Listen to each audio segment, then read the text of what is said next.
Hey, Vinyl Community, Jeff here again. I wanted to jump on this little thread idea that Chris Propey had. So he posted a thing about showing 3 albums you've never shown before. Now, I know most of my videos tend to be, hey, look what I got. Hey, look what I got. And I feel like pretty much everything that comes in comes through a video into my collection. So I think a good majority of stuff I buy, I end up showing. But there are times when I'll buy things and it'll be like, yeah, there's nothing special about this, hole filler, whatever. And so it gets filed away. So there are things I've never shown. And plus, I've only been doing videos for a couple years, and I've been collecting for a little longer than I've been doing videos. So therefore, I'm sure there are things that I've got prior to making videos that I've probably never shown. So I probably could dig and find quite a few things that have never been revealed and along that line. So, but anyway, these actually, he mentioned 3, and I actually have 3 that I've been sitting here waiting. I cleaned them, and I was waiting to clean them and listen to them, and I just never thought I'd really show them because it wasn't a big deal. But one of them actually has become kind of a story. There's a little story now to it just in the past like 2 days. And so this is actually prime time to show it. So these actually date back a few weeks to when I was still in South Carolina. They weren't part of that big haul that I got. They weren't part of any of the record stores I went to. It was literally one day we were in town where we were staying, where there is nothing.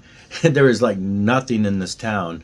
No record stores, not even any kind of entertainment, no movie theater, nothing. The closest anything is like 30 minutes away.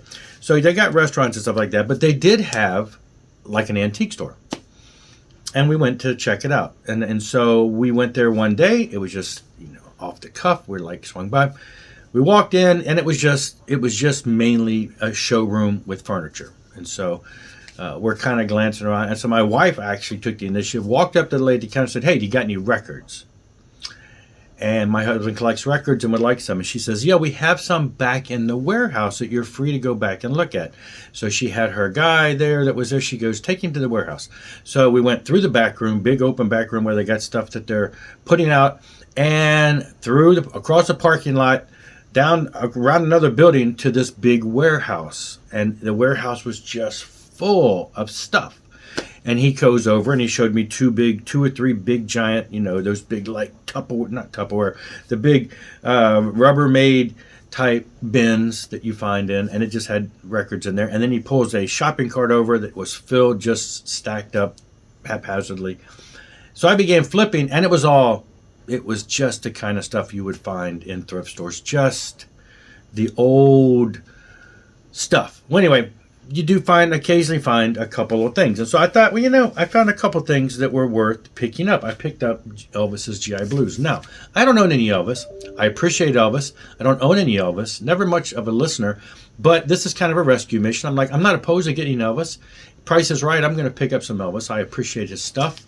And so I saw this, and it was in great condition for the age that it is. And I thought, I'm not sure how much he's even going to charge me. There's no prices on these.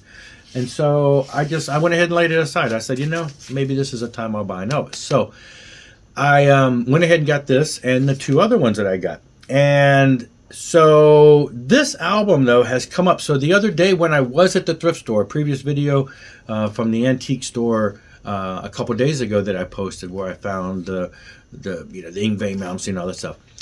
The place was selling a copy of this album, and they had it marked for $40. I paid $2, I think, for this. Now, that's part of the story.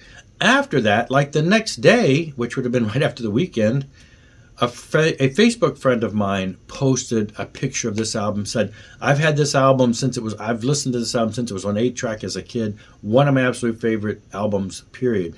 He had just picked up a copy of this for $15, he said. And I'm like, I got that album. And I've seen a lot of Elvis albums, but I've never seen this one. And now all of a sudden I've seen it twice since I bought it. So I thought that was kind of weird. And I thought, well, maybe that's a good time to show this then. So I actually spent, day before yesterday, I cleaned up all of these albums and some of the other ones I've had that have needed cleaning. And I gave it a spin. It's got some pops and cracks. It's an old album, but it cleaned up pretty well. And it sounded really well for $2. So there you go. There's one that I've never shown before. The other one I grabbed was History of British Rock Volume 2. Would have been nice to have Volume 1. compilation. It reminds me of the old K-Tel things, and actually the logo on here doesn't say K-Tel, but it looks like one of those K-Tel things. 2 records jam-packed, tightly packed with multiple songs.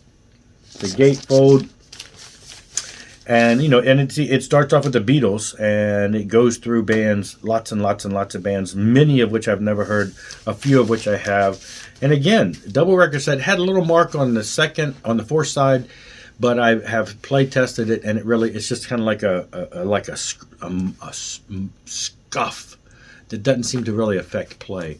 So again, I cleaned this one up the other day, and I actually listened to this one this morning, and it sounds pretty good for what it is. So yeah, 28 super hits.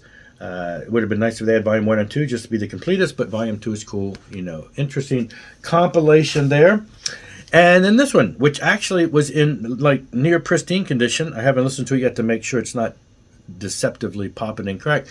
But this is the Moody Blues. Why not get a best of double record set of the Moody Blues, best of or greatest hits at the time. Covers a bunch of these different albums. And like I said, it was a double record set, and it was just like minty looking as far as the albums. They were no dirt, nothing. So I gave them a quick little polish up cleaning, and I will be spinning these maybe today. So there you go. 3 albums that I've never shown before. 3 all that came from my excursions into my trip to South Carolina, but something that I really hadn't planned on really showing because they're just kind of, fun things that I picked up. But there you go. Chris gives us a reason to do it. So there's 3 albums I've never shown before. And that'll be it for this one. Thanks a lot for watching. Make sure you check out Chris's channel. I'm sure you have, because he's got lots and lots of fans over there. See you later. Rock on and rock hard.